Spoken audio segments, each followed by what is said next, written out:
Hare Krishna, everybody. This is Krishna Dasa. Welcome you all to today's session. Today we're going to cover Shlokas 2.31 to 2.37. So if you can open your Bhagavad Gita copies, keep it pointed at 2.31 and then I'll start playing the Shlokas. Ready? Kenny, I hope you found 2.31. Okay, I'm going to start playing now. स्वधर्ममपि चावेक्ष्य न विकम्पितुमर्हसि धर्म्याद्धियुद्धात् श्रेयोऽन्यत्क्षत्रियस्य न विद्यते यदृच्छया चोपपन्नं स्वर्गद्वारमपावृतम् सुखिनः क्षत्रियाः पार्थ लभन्ते युद्धमीदृशम् अथ चेत्त्वमिमं धर्म्यं सङ्ग्रामं न करिष्यसि ततः स्वधर्मं कीर्तिं च हित्वा पापमवाप्स्यसि अकीर्तिं चापि भूतानि कथयिष्यन्ति ते व्ययाम् सम्भावितस्य चाकीर्तिर्मरणादतिरिच्यते भयाद्रणादुपरतं मन्स्यन्ते त्वां महारथाः येषां च त्वं बहुमतो भूत्वा यास्यसि लाघवम् अवाच्यवादांश्च बहून् वदिष्यन्ति तवाहिताः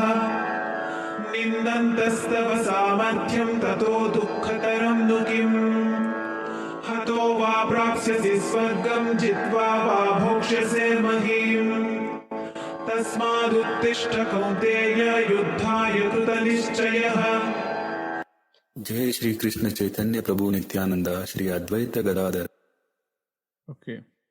Hare Krishna. I think today Apurva ji is going to read the translations.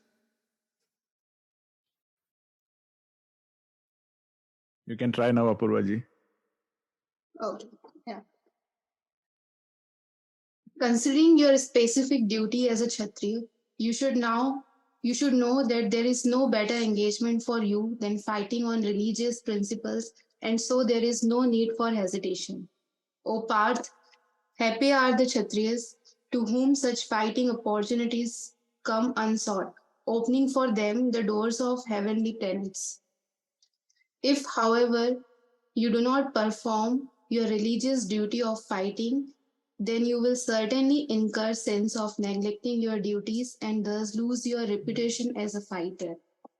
People will always speak of your infamy, and for a respectable person, dishonor is worse than death.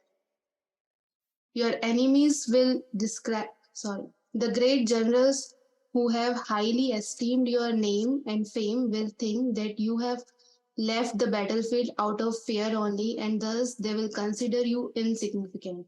Your enemies will describe you in many unkind words and scorn your ability. What could be more painful for you? O son of Kunti, either you will be killed on the battlefield and attain the heavenly planets, or you will conquer and enjoy the earthly kingdom. Therefore, get up with the determination and fight. Hare Krishna. Thank you so much. So today's topic is also pretty intense. It's going into the guts of Karma Yoga a little bit. So feel free, be open, keep an open mind here. And if you find something controversial or something not easy to digest, you can raise your hands. We can have an open discussion. But I want to make sure the message is clear and you are understanding everything today. So Krishna is starting these verses with the term Swadharma. Swadharma means one's own duty. According to the Vedas. So the Vedas have prescribed what a person's duties are. So see, there are two kinds of Swadharma for every person. One is called Paradharma or spiritual duties. The other is called Aparadharma, which are material duties. See, we all know, we have discussed earlier also, our ultimate purpose is spiritual evolution. Our ultimate purpose of human life is self-realization, God-realization, correct? So accordingly, the Paradharma or spiritual duties that everybody has, they are top priority. Everybody has to perform them. like remembering God and doing good deeds, all of that. Now we also have this apara dharma, which is depending upon one's ashrama, which is stage in life, and one's varna, occupation. Now these are called as apara dharma or material duties. We can go deeper into it later. But in short, these are the two types of duties. Everybody has paradharma and aparadharma. Now, by occupation, Arjuna was a warrior. So his occupational duty as a warrior was to fight for dharma, fight for protection of his people. So Sri Krishna starts these verses by reminding Arjuna that that is your swadharma, that you are supposed to fight for dharma and for protection of people. Now, the next is a very insightful statement from Sri Krishna. He's saying, Arjuna, this righteous war that is facing you or which you are facing is actually an opportunity. It's a great opportunity for a Kshatriya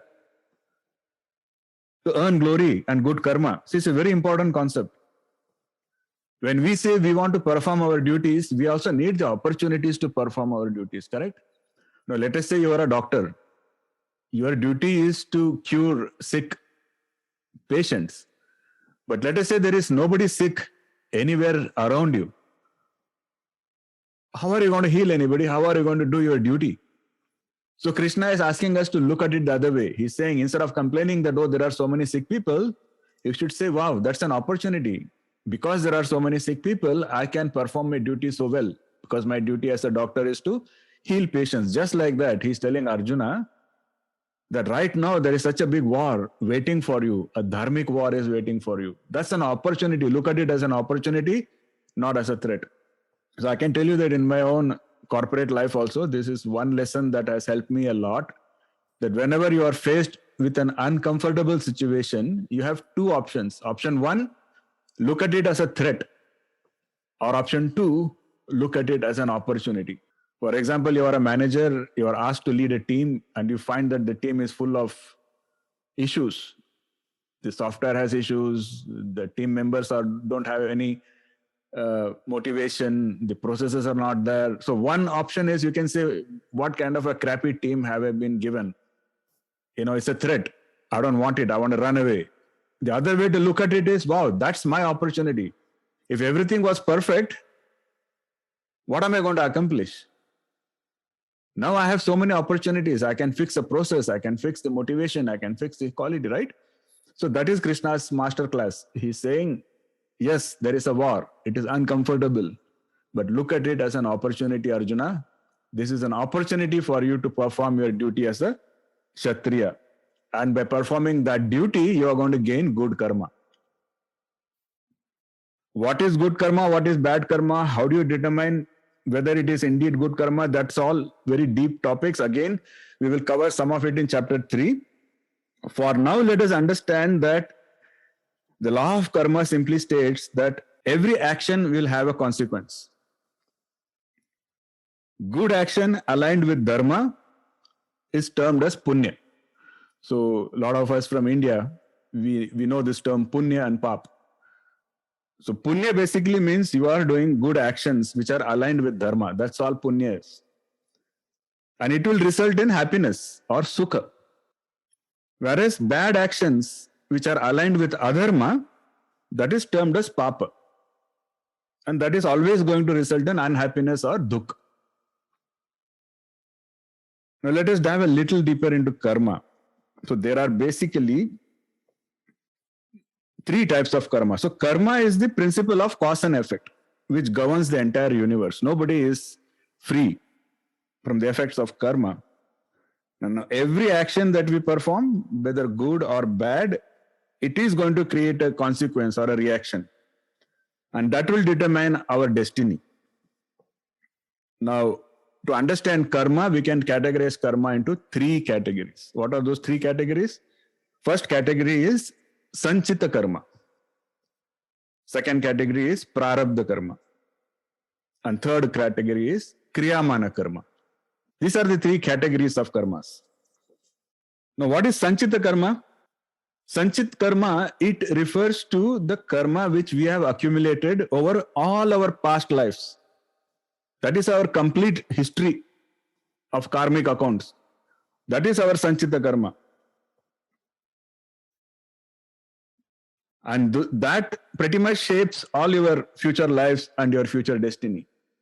Okay.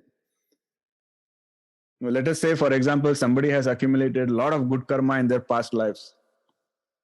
Maybe they helped many people in their past lives. They were good people in the past lives. So then they are the kind of people who will be born into wealthy and prosperous family in the next life. Just an example. I'm giving an example. Okay. So because sometimes we look around and we wonder, we asked this question in the last session. Have you wondered? Have you looked around and wondered, why does this happen? That one person is born in a palace, one person is born near the gutters. So the only explanation which makes sense is this all depends on their Sanchita karma, the accumulated karma of all their lifetimes. So if you have a lot of bad karma accumulated, your Sanchita karma has a lot of bad balance, then you will find that you are taking birth into difficult situations right from the beginning. Now, what is Prarabdha karma? Now, you have so much karma accumulated over all your lifetimes. It's not always possible that you can deal with the consequences in one lifetime. Everybody has to deal with it. But it's not always possible that you can deal with and finish off your karmic accounts in one lifetime, because it depends on how much karma you have accumulated, what kind of karma you have accumulated. So a part of your Sanchita karma is assigned to you in your current birth. That is called as Prarabdha karma. Now again, if you take the same example, somebody has Sanchita karma, which has a lot of good karma in it, and they find themselves born into a very wealthy family. Okay. But let us say they also had some bad karma accumulated in some of their past lives. Now that comes as Prarabdha karma, and they find themselves, I'm just giving an example. There are many such countless examples you can think of. This is one example where you will find somebody is born into a very wealthy, very prosperous, affluent family, but then they have some kind of a chronic health disease, health issue. And people wonder why. I mean, this person took birth in such a good family, so much wealth and everything. Why are they suffering from a health issue? The explanation is again Prarabdha karma. So a part of their bad karma has been allocated to them to deal with in this lifetime. Now it can be the opposite also. Some people may be having a normal birth, but because there is some good karma they have done sometime in the past life, that may be allocated as Prarabdha karma, and they will just suddenly find some kind of good luck or some kind of good thing happening to them. So we just look at everything as, oh, good luck. But what is good luck? Nothing happens without a cause. So according to the Vedic principles, there is no such thing as just sheer luck. If something good happens to you, that is a consequence of some good karma that you have accumulated sometime, maybe in this birth or in earlier births. If something bad happens, it is the effect of some bad karma, either this birth or some other birth. I hope that makes sense. So that is Prarabdha karma. Now, why are we talking about this Sanchita karma and Prarabdha karma? Because the purpose of understanding all this is to accept and deal with our current life circumstances. Acceptance is important. And then we have to make conscious choices in the present life so that we can shape our future karma. And your future karma will determine your future destiny. That is the only part where the saying, you can control your destiny, holds true. If you have a negative karma, there is no way you can escape from it. Vice versa, even if you have a good karma, you will be getting the benefits of the good karma also. What is in your control is how do you shape the karma from this instance onwards. That is in your hands. Right this moment, do you have good thoughts? Do you have bad thoughts? Tomorrow morning when you wake up, are you going to do something good or are you going to do something bad? That is your free will. That determines your future destiny. So acceptance of the hardships and acknowledging that they are due to our own past karma, that is a very empowering concept. And that itself, this is a very important concept, because that acceptance itself reduces the impact of the negative effects of your karmic causes. That is what Saint Rumi said, that the moment you accept what troubles you have been given, the door will open. So this thing of accepting, and what Rumi said, the moment you accept what troubles you have been given, the door will open. Very empowering. This is what it means. It means, let us not try to blame others. Let us not try to blame God. Let us try to take accountability for our own karma and accept the life situations that we have and deal with it with dignity, with integrity. That itself will reduce the impact of your karma. It's very, very profound concept. The third type of karma is Kriyamana karma.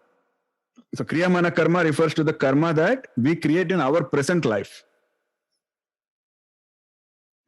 Right now, we are generating some karma. Like I'm just giving an example. I'm telling you something. Some of you have good thoughts. Some of you probably have negative thoughts. Some of you are saying, what rubbish is this? Even those things are generating karma. So that is Kriyamana karma. That is in your hands. Now, for example, if somebody volunteers at a charity and he says, I'm going to help others in need, they are creating positive Kriyamana karma, which is going to bring them good consequences in future. Conversely, if somebody says, oh no, I'm going to just go rob a bank, that is, they are generating negative Kriyamana karma. And that is going to impact either this life or next life. So in summary, Sanchita karma, Prarabdha karma, Kriyamana karma, they are three categories of karma that shape our destiny. And so understanding this will help us be more conscious of our actions and their consequences. And they will also help us make better choices in our present life so that we can create a more positive future for ourselves. See, our Prarabdha, I'm again repeating in different words. The Prarabdha karma and Sanchita karma, they are fixed. You cannot change them. And that is what is termed as your destiny. Whatever we call your destiny is based on your Sanchita karma and Prarabdha karma. However, your Kriyamana karma, it is not fixed. That is in your hands. That is entirely up to us. And we decide whether we want to generate good karmas or bad karmas in the current life. And our Kriyamana karma can offset some of our Sanchita karma and Prarabdha karma. So when we say we can change our destiny, only to some extent. How can we change our destiny? By really focusing on the karma that we have in our hands, the Kriyamana karma. And the more good karma we generate, the more of the bad karma we can offset. And that is how we can influence our destiny. I hope this all makes sense. So far with me, can we proceed? Okay. Prabhuji, may I say something? Yeah, go ahead. Prabhuji, Kriyaman karma is the way you think, if you think positive, right? Kriyamana karma is any karma that you are generating in this life. Okay. Is it by thinking or by doing good things, something anything, like that? Thoughts, deeds. So, Kriyaman karma states that if you think good and if you do good, you can change your other karma a little bit, but up to some extent, right? Exactly. It depends. Got it. It depends on what is your bank balance, right? It's like saying I have a loan of $1 million. You have to pay it back. Now I can say I will do 2 jobs so that I can, pay back the loan faster. But there is a limit. Yeah. But it's still possible. That's the whole idea. If we chant Hari name, what kind of karma it is?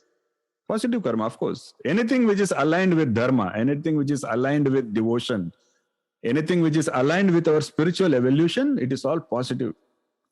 And all of that is going to help negate the negative karma that we have. That is why Krishna himself has said, Harinama chanting is one of the most easiest way to keep offsetting our bad karmas and generating good karma. But Krishna will go on to talk more about this in chapter 3. It's not just about chanting, it's also about rightful actions. He will go into a lot of details into chapter 3. So thank you for the question, Ekanshji. Thank you, Prabhu. Now, the other concept is how we choose to respond determines our future destiny. This is what we briefly touched upon now. We will go into a little more details here. So, by constantly practicing goodness and doing good karma, we can slowly change the course of our life. The extremely important thing to keep in mind is destiny only determines the situations that comes to us. That is destiny. How we respond to it, that is our choice. That is free will. And how we choose to respond is going to determine your future destiny. I hope that makes sense. Okay. I'll give you an example from Mahabharata itself. Karna and Arjuna, the two great characters of Mahabharata. If you see Karna and Arjuna, they faced similar challenges, but they responded very differently and they got very different experiences and very different karmas. Like Karna was very skilled in archery. Karna was very generous. But he was also known for his arrogance and pride. Now, Karna was considered to be from a low caste. So that became a source of discrimination. He was always upset about that, right? But Karna spends all his life seeking other people's approval. Because of this feeling of discrimination, he spends all his life seeking somebody else's approval. Like he wants Duryodhana's approval the most. Arjuna was also very skilled in archery, but then Arjuna was known for his humility and respect for others. Actually, Arjuna also faced similar challenges as Karna. If you actually pay attention to the Mahabharata, Arjuna was not considered to be from low caste, but still, the Kuru dynasty always hated him. He always faced discrimination from the Kuru dynasty, the Kuru princes. But he chose to respond differently. Arjuna chose to respond with humility and patience. Arjuna recognized that his worth was not determined by the approval of others. And he also formed strong relationship with his allies. He respected other warriors even when they were enemies. In contrast, Karna always responds with anger and resentment towards those who reject him. Karna is full of resentment for people who discriminate against him, people who reject him. And eventually, Karna goes and aligns himself with the Kuru, the Duryodhana, fully knowing that he was adharmic. Why? Because Karna's priority was only respect and recognition. That was the top priority for him. If you see, they faced similar challenges, but their responses were very different. And they lead to very different experiences for both of them, and very different karmas being generated by both of them. So eventually Arjuna becomes a hero and he becomes loved and respected by enemies, allies, everybody, whereas Karna's arrogance and pride, that is what led to his eventual downfall in the Kurukshetra war. So if again, to reiterate or to summarize, the destiny or it determines only the situations that came to both Karna as well as Arjuna. They both faced similar challenges of discrimination and rejection. But how they chose to respond, that was based on their own free will. Arjuna chose to respond with humility and respect, while Karna responded with anger and resentment. That is the key lesson to learn. So their choices determined their future destiny and karma. So Arjuna's humble and respectful actions, they led to a positive experience, while Karna's arrogant and resentful actions led to constant negative experience. Making sense? Yes, Prabhuji.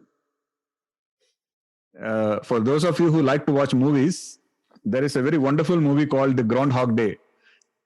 Maybe Kenny has watched it, I don't know. It's a beautiful movie where the main actor is shown as being forced to repeat living the same day of his life again and again and again. He wakes up and he's like, damn, it's the same day like yesterday. What's going on? And the same day repeats in his life again and again and again. Each day he tries to do different things, both good and bad. And he finds that he's stuck. He's stuck in this endless cycle. Every day he's waking up to the same day. So eventually, only when he learns the value of life, what is important in life, like sincerity, compassion, love, etc., only then the cycle stops. It's kind of similar for us. We are not having the same day in the same life, but we are having pretty much similar days, life after life. You know, every time it is, oh, I'm back. So that is the lesson to learn.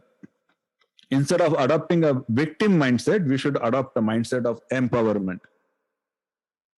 Okay. It's very, very important. We cannot change what situations come into our lives.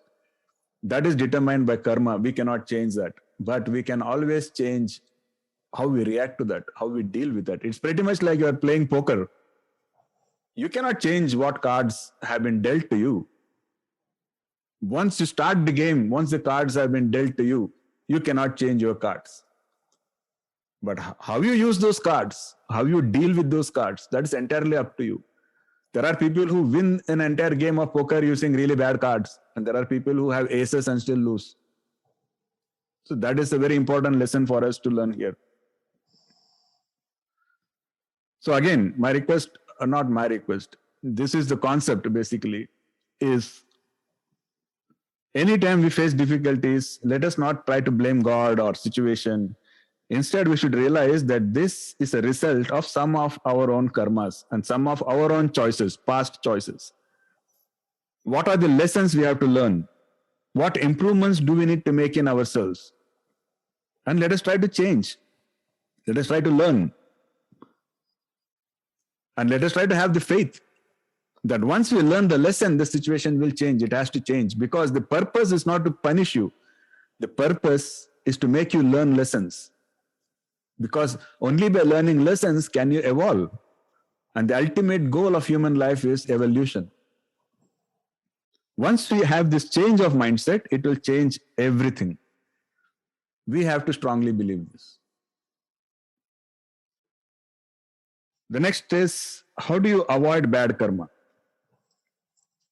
So we spoke about what is karma, cause and effect. We spoke about different types of karma.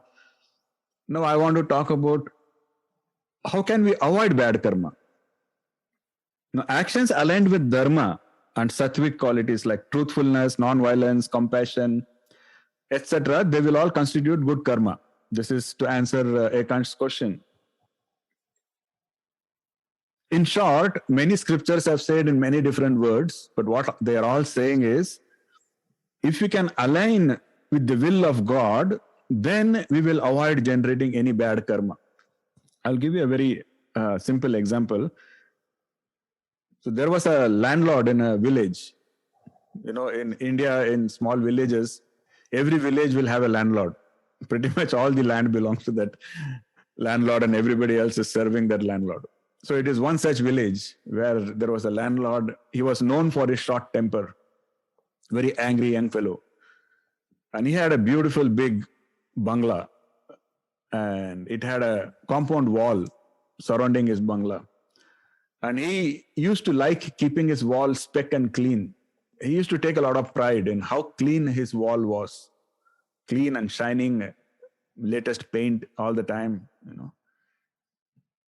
If anybody dared even touch the wall, like even a fingerprint on the wall, he will get very wild. It's like, who did this? And everybody is very scared. They're extremely scared of this landlord. They try to stay away. You know? But then there is this small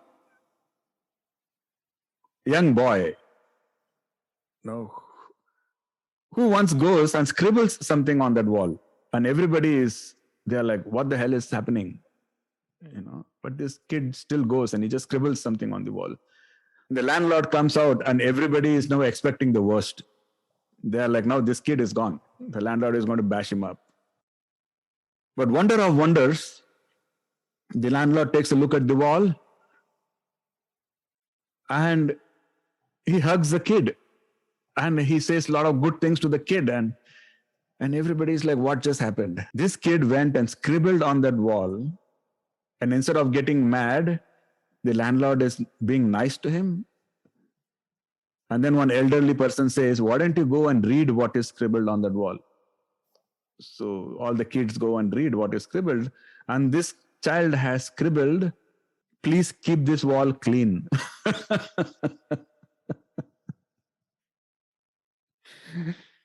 You see, the act of scribbling on the wall itself does not determine whether it is good or bad karma. The intent matters. In this instance, the boy's actions were aligned with the will of the landlord. So it did not cause him any misery. Okay, just like that, what we do, just the action itself will not determine whether it is good karma or bad karma. It is the intent, the bhav. And is it aligned with dharma? Is it aligned with the will of God?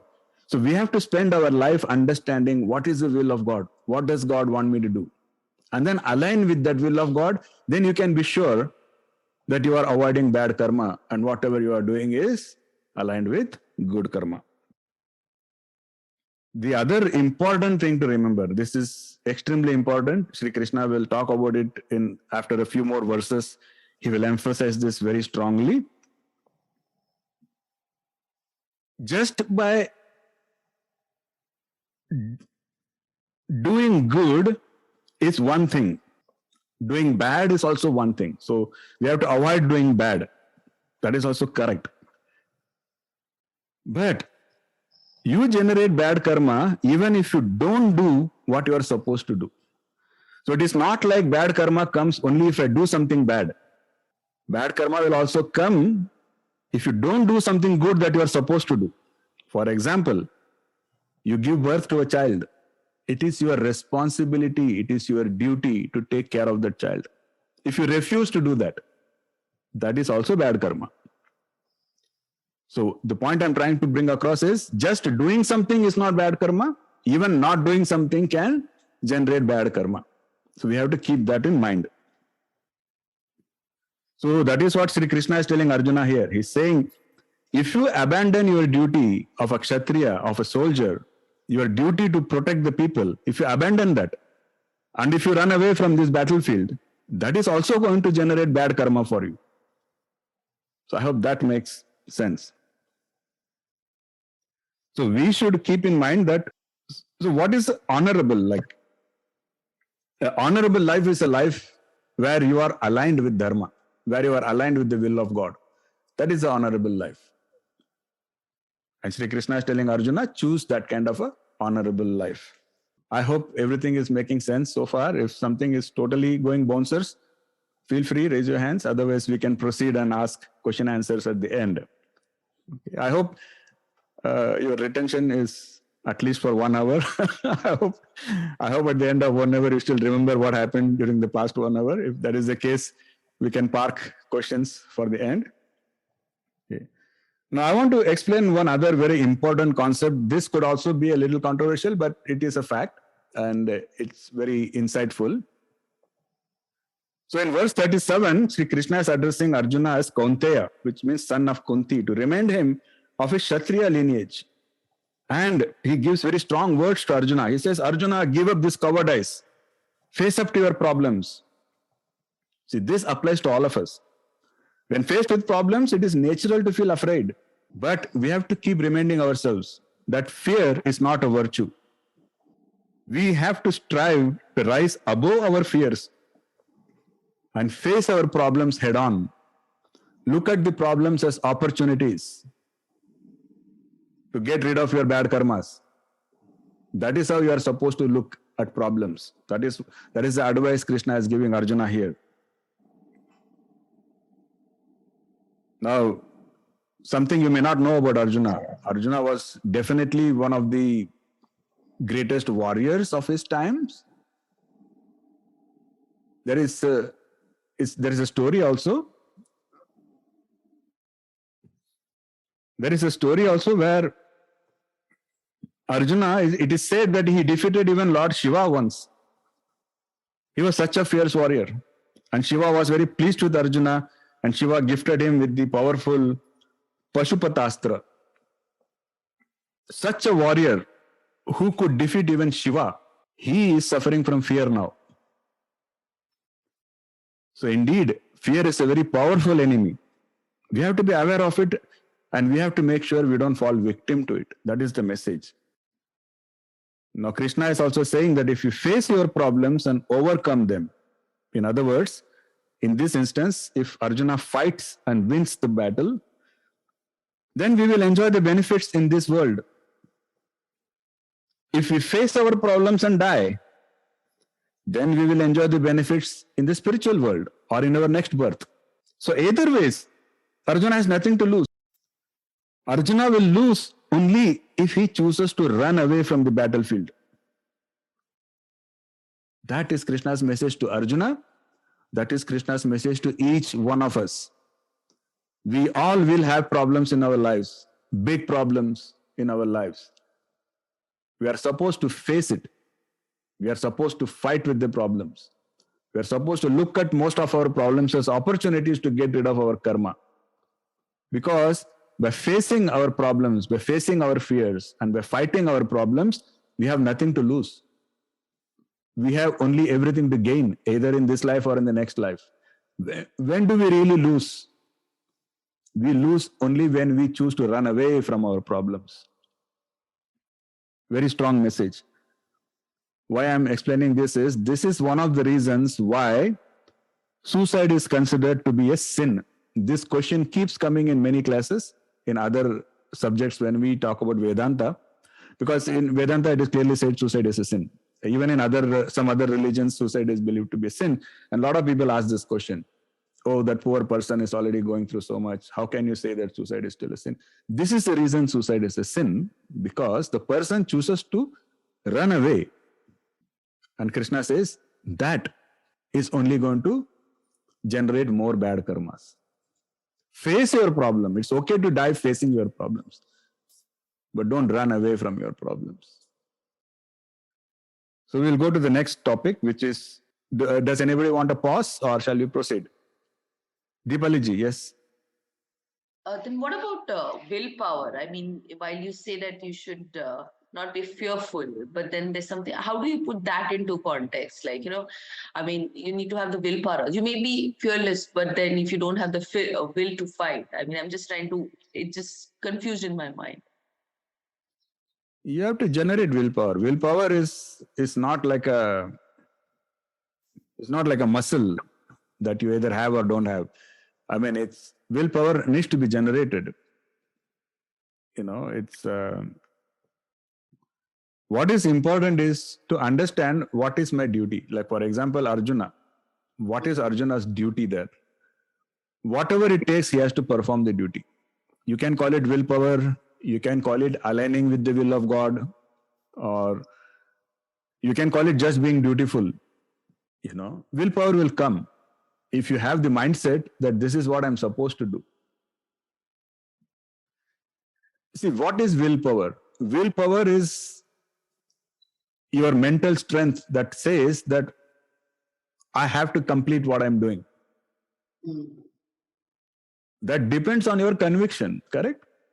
Yeah. For example, let us say some random person is picking up a nonsense argument with you. Right. Do you really want to win the argument? No. So is it okay for you to just say, yeah, okay, you are right, let me just close the argument here. Is it okay for you to do that? Yes. But does that mean you don't have willpower? No.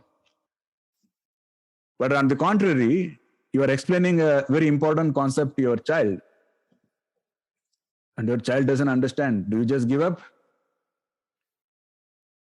No. What is the difference? In both instances, it was about you choosing to either continue the discussion or stop the discussion.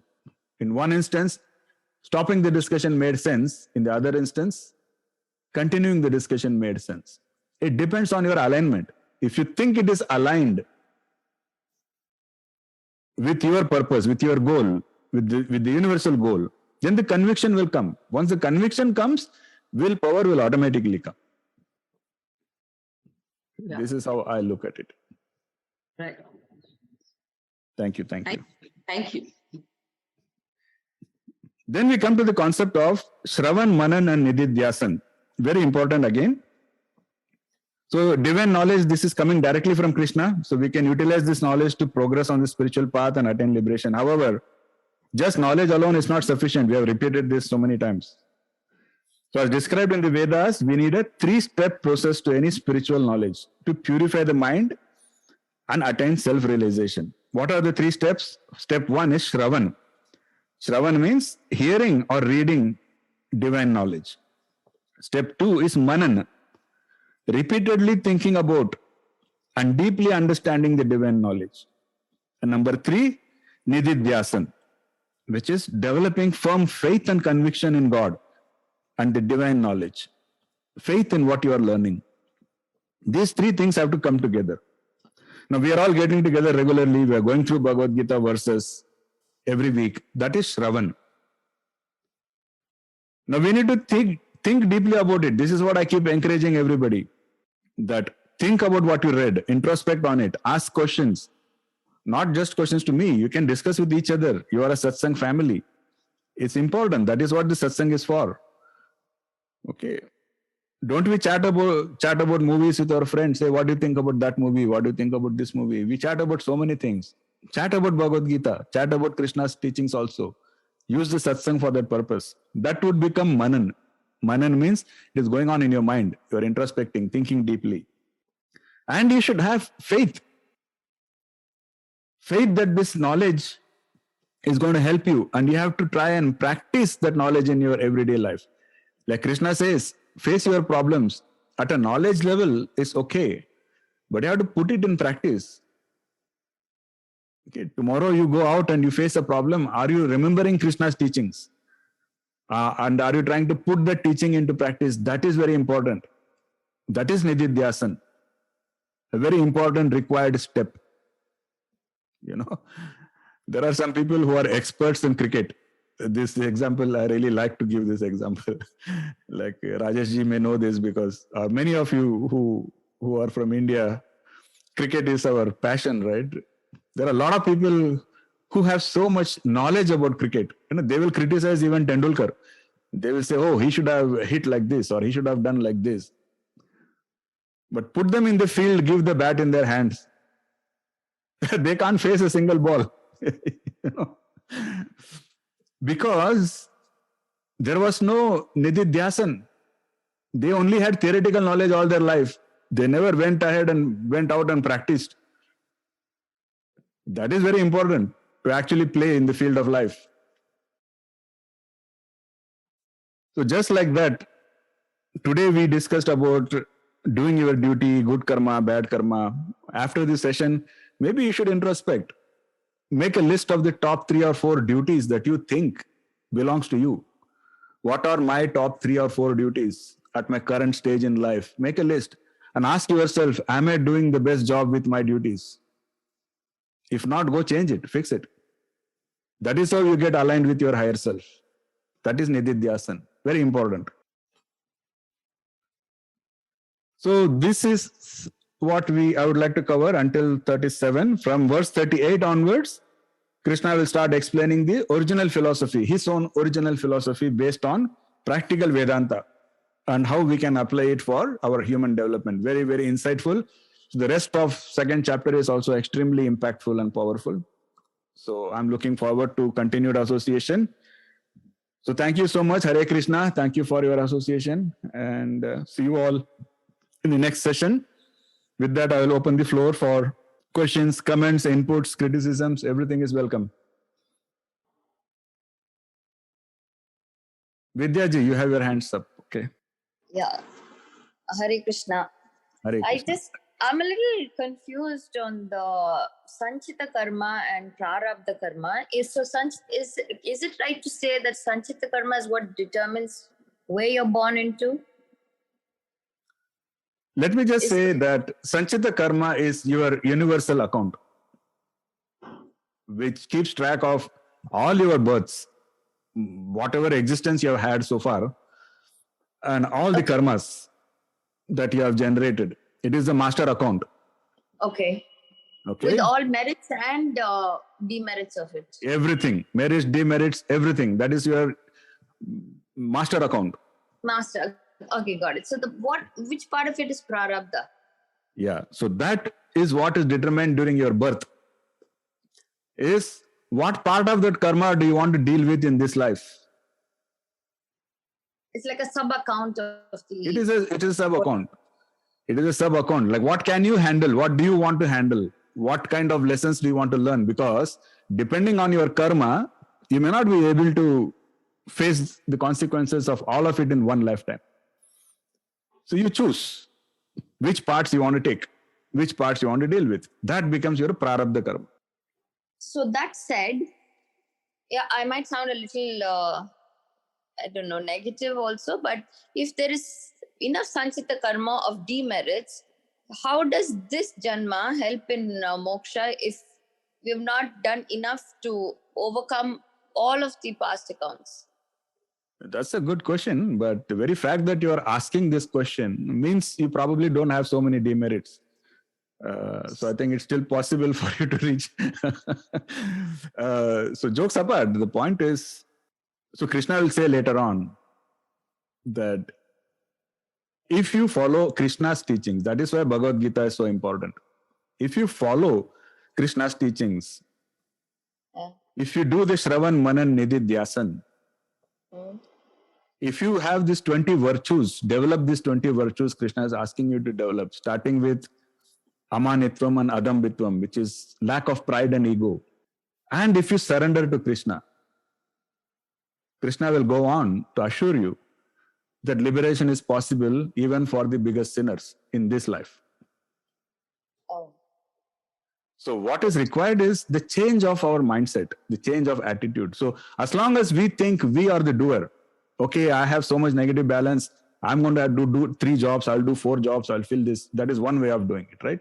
The other way is maybe your father is a very rich person. Just go, be nice to your father and say, Daddy ji, can you please help me? Maybe that is the easier way to take care of your loans. Correct? Just like that, Krishna is our universal father. Acknowledge. First thing is, it's like you hit a lottery there. It is a spiritual lottery. Definitely. Krishna is a spiritual lottery. Yeah. Okay. Available to all of us. Are you willing to encash that? Because there are a few requirements to encash that. All Krishna is saying is, I am your lottery. I am your spiritual lottery. I have come here to give you all a lottery. And here are the requirements to encash the lottery. Are you willing to go through the prerequisites and encash it? That is entirely up to us. Okay. I need to do manan over this concept a little bit. Yes. Shravan, Manan. And thank you so much for the question though. Hare Krishna. I think Sulata ji also has her hands raised. Hare Krishna, Prabhuji. Hare Krishna. So in that case, how was Arjuna able to get liberated even after performing a lot of bad karmas and just chanting Narayan in his name? See, it is not just chanting Narayana. It is the intent. It is the bhav of surrender. At the end of the day, that is what Krishna also says. That if you have a total surrender, bhav of total surrender, because see, at the end of the day, we discussed, the karmas are not there to punish you. There is no one police sitting on the top somewhere and saying, I need to whip this person 50 times. That is not the intent. The intent is your spiritual evolution. So when we say you are suffering the effects of your karmas, what actually is happening is there is some purification that remains to be done. It is like you have an ore, you have to make it gold. To turn it into gold, it has to go through a lot of heat. It has to go through a lot of beating. You're not punishing that ore. You are trying to extract the gold from that ore. Just like that, when you are going through bad karma, effects of bad karma, you are being purified. So the purpose is not punishment. The purpose is evolution. And what happens when you evolve? What is the ultimate goal of evolution? Is self-realization, God realization. But if you are willing to work on God realization in this birth, then all your karmas get taken care of automatically, because that was the purpose of giving you all these difficulties. You see? So Krishna will go on to say that it is not just, you're walking in a park and saying Hare Krishna, or that is not. What is important is the bhav. Do you have the bhava of surrender? Are you giving up your pride, ego, sense of ownership, sense of doership? Bhoktaram yagya tapasam, sarvaloka maheshwaram. Remember that. Do you have that mindset? And then you do Hare Krishna, it's a totally different thing altogether. And yes, you can just do that and get liberation. You remember the story of Valmiki? We discussed that yesterday in our Bhakti Sutra sessions also. The example of a dacoit who just said Rama, Rama. But he said it with faith, with conviction. And that helped him become an elevated soul. So yes, it is possible. Thank you. Most welcome. I think Asha ji has a question too. Yes, sir. See, you said like the thoughts which are coming to our mind determines our karmas. So sometimes what happens, like just that only in the 5 minutes of time span only, we can have 500 of thoughts. Maybe what happens, like as per the situation we are, going through, we can think of something, and after sometimes when we are clear with the situation, maybe we think like, oh, whatever I thought, that was bad thing. Okay, this is means all these things also determines the karmas. I mean, this is my first question. Yes, your thoughts also generate karmas, correct. Okay. So, and another question is see, like for example, non-violence, right? If you take non-violence as an example, you don't have to physically hit me. If you are thinking of harming me, hitting me, even that has generated bad karma. Yeah, but after that, let's suppose I got to know that whatever I was thinking was wrong. Then I think like whatever I thought, that was wrong. Yeah. Then what happens? Yeah. So what is even better is catch your thoughts. Catch your thoughts. When you catch yourself having negative thoughts, at that time, the solution is also given by Krishna later on in the Bhagavad Gita. So right now, let us say you are thinking violent thoughts. I'm just giving an example. I know you are not a violent person, but just an example.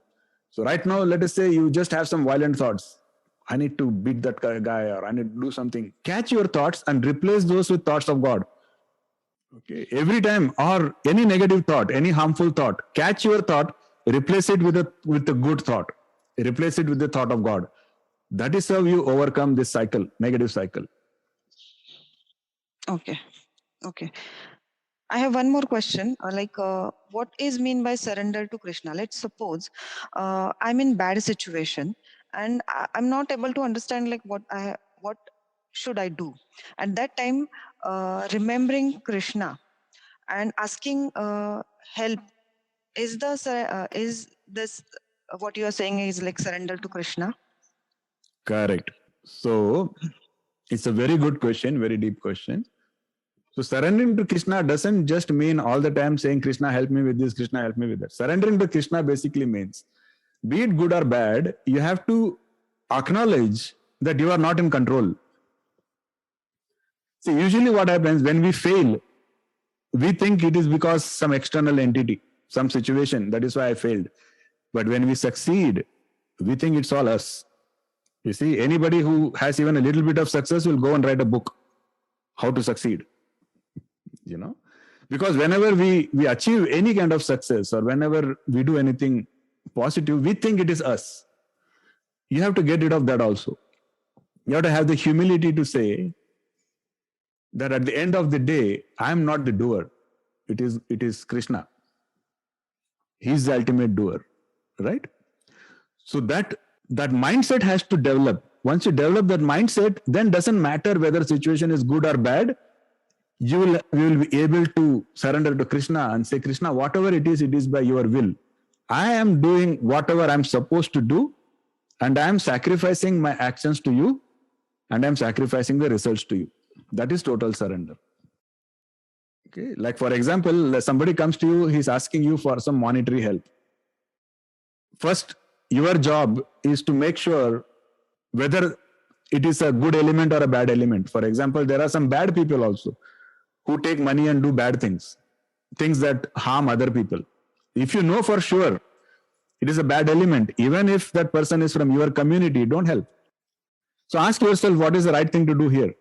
So if you determine the right thing to do is to give money, then give money. But then don't keep expectations that now I have given money to this guy. No, day after tomorrow, this guy will also help me. Don't keep that. Just tell Krishna that, Krishna, at this point, based on your teachings, I have been charitable. But the results I'm sacrificing to you. So this is one of the ways of surrender to Krishna. So if this becomes a constant mindset, that is how you practice surrender to Krishna, and you become a surrendered soul eventually. Okay, sir. Thank you, sir. No, thank you so much. Good, great questions. Ekanshi, you were saying something. I'm sorry, I stopped you. No, Prabhuji, that's totally fine. I was also having similar questions to Didi, and I was just having like we think like Krishna is in hold. I think like this, Krishna is in hold, Baba is in hold. I'm doing nothing. But there are instances in life you face as you are human, like you don't have control, right? You start. There's a point every day you feel like, no, I'm in hold, but then again you stop. No, I'm not in hold. He is the one who is in hold. It's like you break your thoughts. Is it also practice towards God? So when you say I'm in hold, do you mean to say I'm in control? Yes, sometimes those thoughts indirectly stuck in your mind. Right? I did this, but no. At the same time, I thank God. No, that's a wrong thought. God was the one who was doing this. Is it also practice? Is it? Yes. See, the point is, at every instance in our life, we have to ask ourselves, what am I supposed to do? What is aligned with the will of God? What is aligned with my own spiritual evolution? What is aligned with Dharma? Ask yourself these 2-3 questions. You will get an answer for what you are supposed to do. Do that. But whether that is going to result in positive outcomes or negative outcomes, you are not in control. There, you have to say, I surrender to Krishna. It is Krishna's will. That is Krishna's teaching. And Krishna will talk more about in detail about this specific thing in 2.47. So once we go to that next few slokas, it's a very beautiful journey. Stay with us. Prabhuji, there's one more thing. It's like I try to think like this way, as I was saying that the God is the one who is doing. But sometimes, some situations you think that it happened, right? You how should I say that? Like, I think like, yeah, I was doing this from a long time. I was practicing such a thing. That's why this happened, right? Instead of giving credit to the God, I give it to myself. So just thinking it for a one time, am I generating a bad karma? You are It's generating. like, but the sooner I have this thought, the other moment I also have a thought. No, Akash, you are going on a wrong path. It's not what you are supposed to think about. Think like in another way that he's the one who is doing it. Yeah. So don't worry about counting karma, because it's a very complicated mathematics. So all that is important is, do you eventually resolve? Do you eventually come back to the right track? That is what is important. Okay? Because we cannot control our thoughts. It's not possible. But we can control our intent and our bhav. And if you keep practicing, we discussed in the previous sloka, that becomes your sanskar. So for example, thinking that I am the doer is a sanskar. So every time you give in to that, your sanskar becomes stronger. But every time you oppose it, your sanskar becomes weaker. Okay, so you keep coming back, you keep resolving, you keep saying, no, I'm not in control, God is in control, again and again and again, and eventually it will become a habit. You see, and then you will start developing a lot of positive karmas, which will offset all the negative ones. Yes, Prabhuji. Yeah, it happens sometimes. Some other people from the society come and insult you. You feel like, what? Why did he said that, or why did he or she said that? But the at the same time, I also think this is the thing, like God is teaching me something. He's in control, that he wants to teach you that be respectful to that person as well. If he's saying bad towards you, that's fine. Let it be to him. Yeah, I mean, you can't control the other person, but we can control. We discussed just a few slokas previously, that what we have in control is how we react. That situation was not in your control. So the person coming and insulting you was not in your control. But how do you react? He insults you, do you insult him back? Or do you react magnanimously? Do you react gracefully? That is in your control, right? And that will determine your future destiny. Exactly. Feeling a lot happy and a lot of burden relieved after the class. Hare Krishna. I'm very happy that you felt that way. Hare Krishna, Prabhuji. Thank you so much. No, most welcome. So again, my request is participate. Treat this as a family. Don't treat this as just some group that you visit once a week. You can thank me later, but once you actually treat this like a family, and once you do the Shravan and Manan with the satsang, you will really, really feel the benefits. You will enjoy and cherish the benefits. Okay? So that's probably my only request. So thank you all so much. Hare Krishna. See you all in the next session again. Take care. God bless. Hare Krishna.